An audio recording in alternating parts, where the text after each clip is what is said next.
A storm destroys a beaver's den. It forces them to rebuild the dam in order to build their home as quickly as possible. The beavers have a clear division of labor. The beavers are responsible for snapping the trees with their teeth, splitting the trunks and transporting them to the dam to build a sturdy framework for the bottom. But this lazy little beaver, he carries a thin branch, pretending to be tired. The beaver who is working accuses him. The little beaver argues that he is weak. He can't carry heavy things. To make them believe it, he breathes heavily on purpose. But his trick is soon discovered. The beaver is furious, throws the branch to the ground, and heads for the hillside in a huff to get a chance to show off. On the way, I came across two adult beavers. They were carrying a thick tree trunk. The young beaver stood in the middle, pretending he's carrying it with the others. But his trick is soon revealed. The young beaver is still trying to lift the air, so he's teased again. The beaver felt his pride was gone, so he decided to leave. And as he left, he shouted, "No more sawing logs and building dams." On the other side, the squirrels are picking pine cones. In order to get as many as they can, they need to work together in an assembly line pattern, throwing the collected pine cones into the tree holes. The little beavers see this and laughed with delight.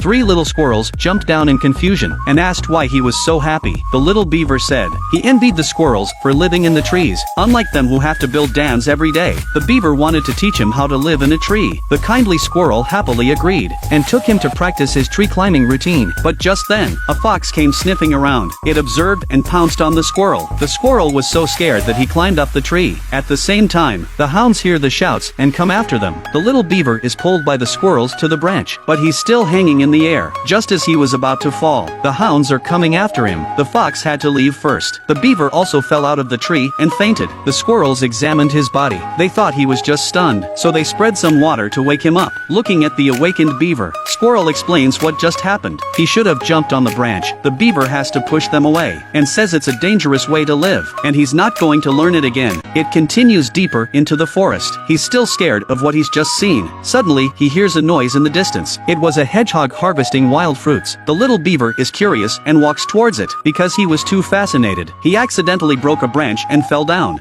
After some exchanges, he wanted the hedgehog to teach him how to survive, so he wouldn't have to go back to fix the water. But just then, the cunning fox appeared again. He jumped down from the heights. In the middle of it, the hedgehog immediately shrank and put up its spikes. The fox sees his food close at hand, but he can't get a bite out of it. The hedgehog rolls down the hill and escapes. The fox turns to the beaver. The beaver follows the hedgehog's example, but he doesn't have sharp spikes. He can only rely on the skills he learnt as a child. In the end, the beaver rolls down the hill. He followed the example of the hedgehog and escaped, but their bodies are completely different. His small, wide, flat tail is an obstacle to escape. After stumbling and falling, the beaver slides down a steep slope to the river. Just as he's about to dive in, the fox bites him on the tail. As beavers are naturally good swimmers, as long as they're in the water, no animal can hurt them. So the little beaver manages to escape. He walks sadly towards the shore and licked his bitten tail, and he realizes how stupid he's been. Every animal has its own way of surviving, and they build dams not only to store their creatures, they also protect them from predators, and that's what he thinks. The little beaver has returned to the pack.